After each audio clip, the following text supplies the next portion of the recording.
नवरात्रीच्या या पवित्र पहाटे सगळ्यांना नवरात्रीच्या खूप खूप शुभेच्छा.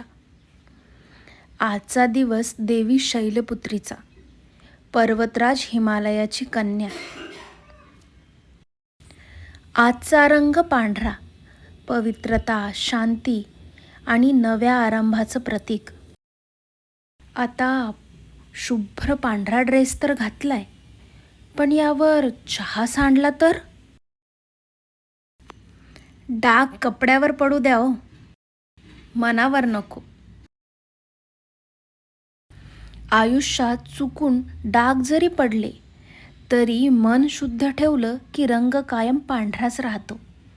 हाच तर पहिल्या दिवसाचा संदेश, शांती आणि नव्याची सुरुवात. नवरात्रीचा हा पहिला दिवस सर्वांच्या जीवनात शांतता आणि शक्ती घेऊन येऊ.